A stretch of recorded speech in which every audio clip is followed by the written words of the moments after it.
Hi everyone, my name's Jeff, and this is Mockingjay Part 1, The Ashes.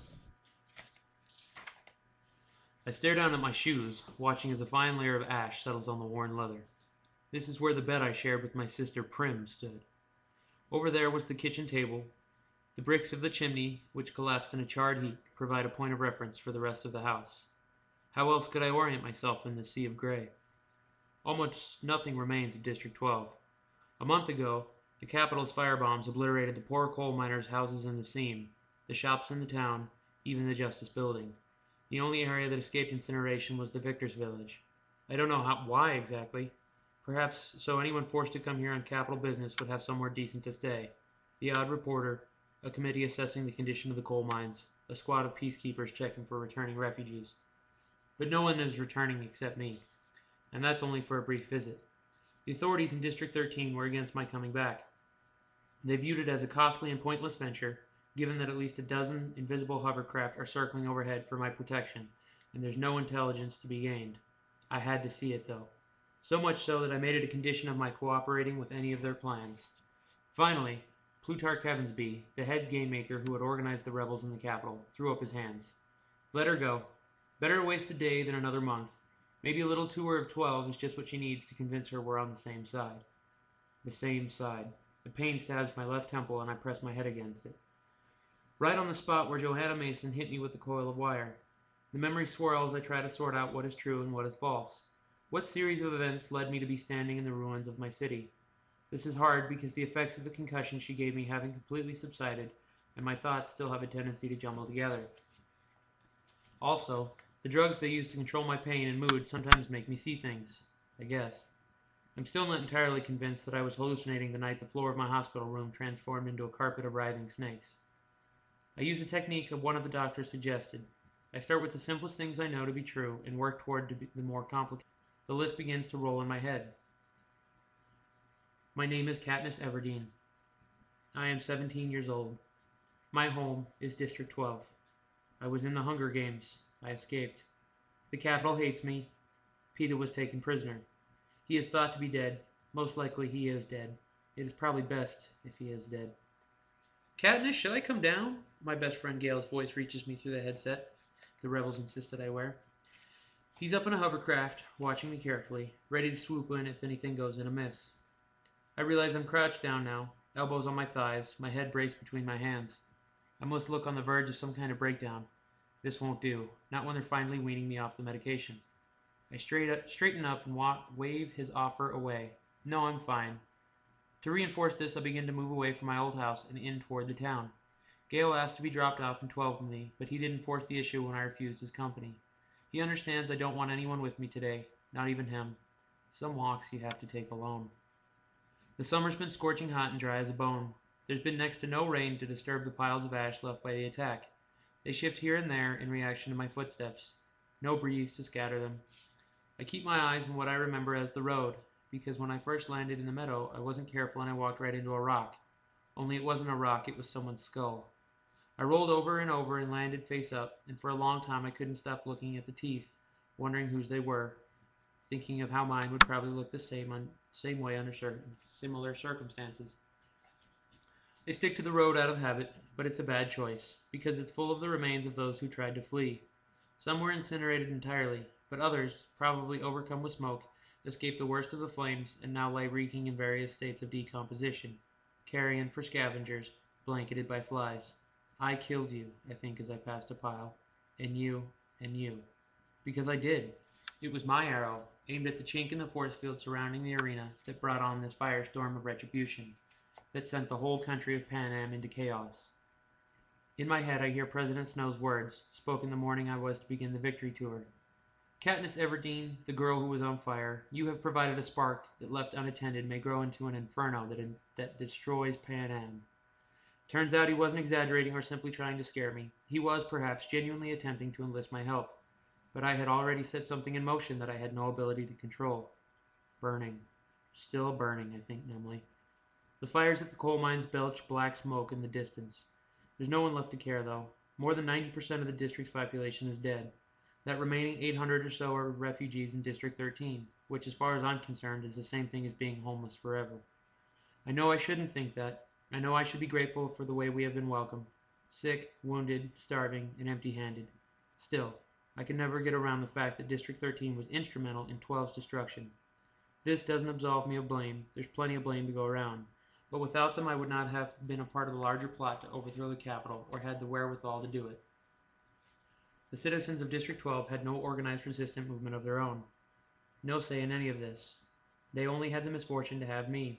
Some survivors think it's good luck, though, to be free of District 12 at last, to have escaped the endless hunger and oppression, the perilous mines, the lash of our final head's peacekeeper, Romulus Thread. To have a new home at all is seen as a wonder since, up until a short time ago, we hadn't even known that District 13 still existed. The credit for the survivors' escape has landed squarely on Gale's shoulders, although he's loath to accept it. As soon as the quarter quell was over, as soon as I had been lifted from the arena, the electricity in District 12 was cut, the televisions went black, and the scene became so silent people could hear one another's heartbeats. No one did anything to protest or celebrate what had happened in the arena, yet within 15 minutes the sky was filled with hoverplanes and the bombs were raining down.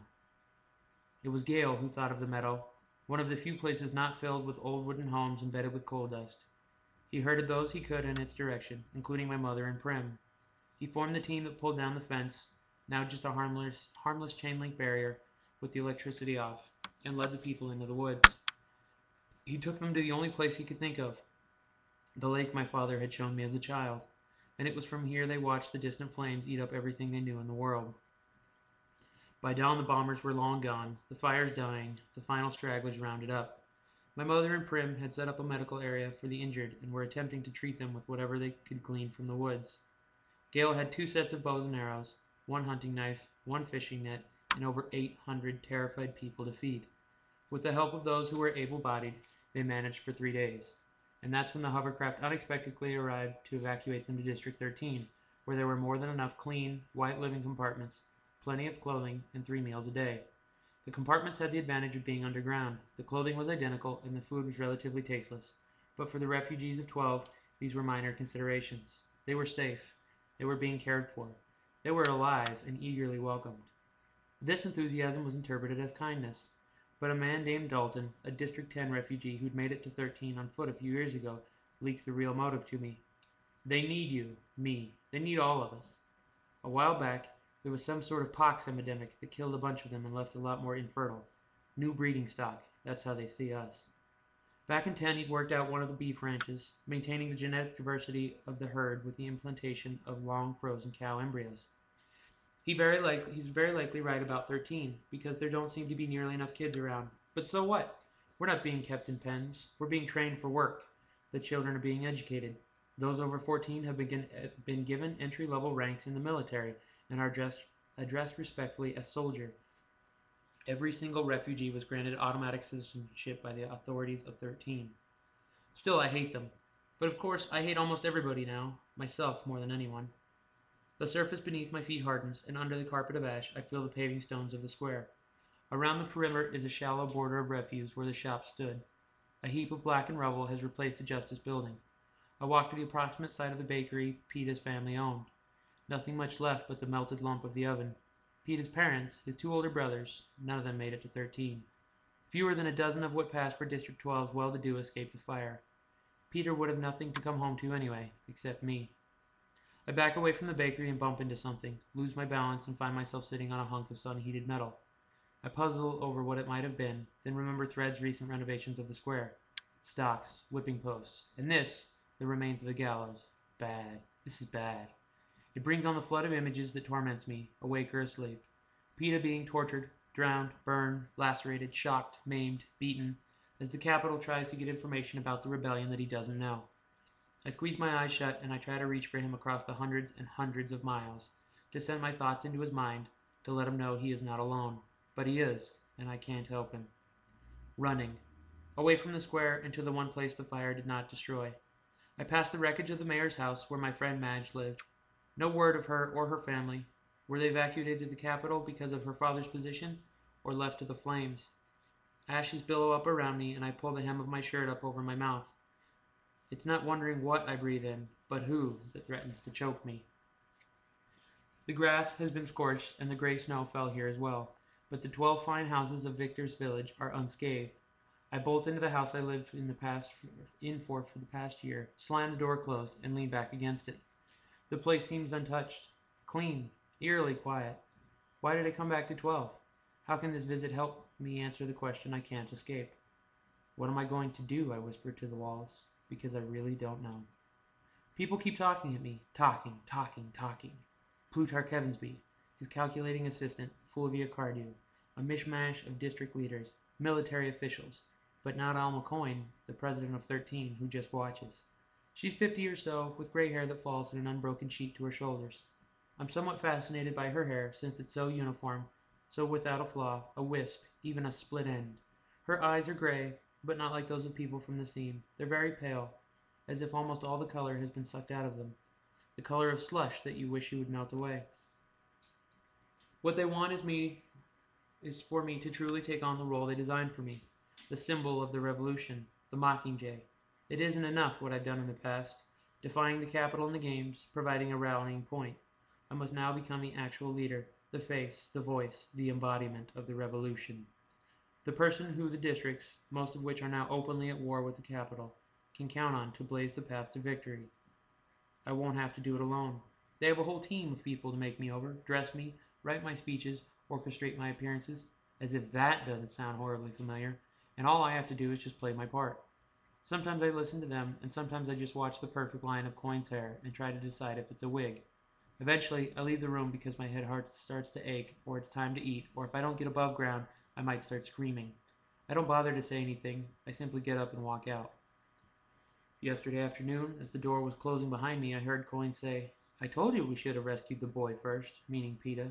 I couldn't agree more. He would have been an excellent mouthpiece. And who did they fish out of the arena instead? Me, who won't cooperate. Beatty, an older inventor from 3, who I rarely see because he was pulled into weapons development the minute he could sit upright. Literally, they wheeled his hospital bed into some top-secret area, and now he only occasionally shows up for meals. He's very smart and very willing to help the cause, but not really firebrand material. Then there's Finnick O'Dare, the sex symbol from the fishing district, who kept Peta alive in this arena when I couldn't.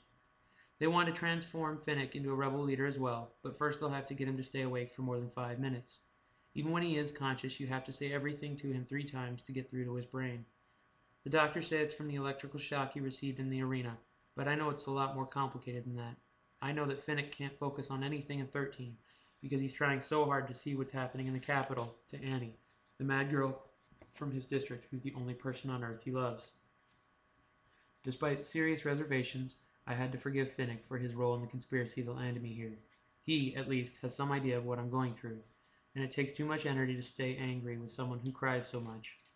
I move through the downstairs on Hunter's feet, reluctant to make any sound. I pick up a few remembrances, a photo of my parents on their wedding day, a blue hair ribbon for Prim, the family book of medicinal and edible plants. The book falls open to a page with yellow flowers, and I shut it quickly because it was Peta's brush that painted them. What am I going to do?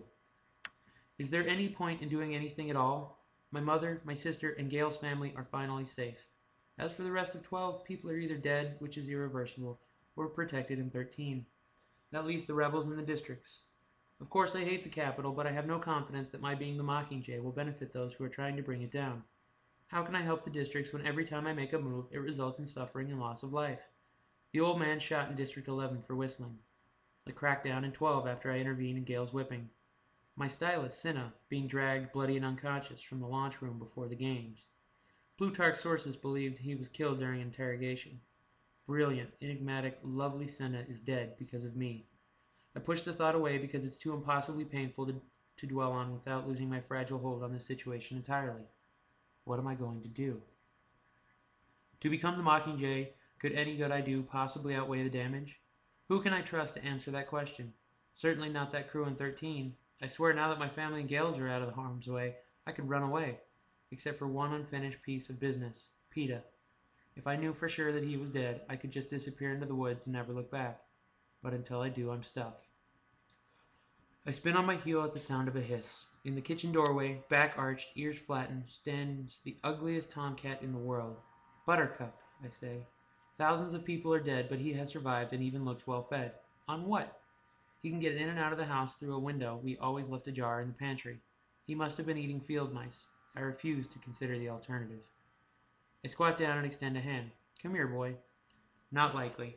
He's angry at his abandonment. Besides, I'm not offering food, and my ability to provide scraps has always been my main redeeming quality to him. For a while, when we used to meet up at the old house because we both disliked this new one, we seemed to be bonding a little. That's clearly over. He blinks those unpleasant yellow eyes. Want to see Prim? I ask. Her name catches his attention. Besides his own, it's the only word that means anything to him.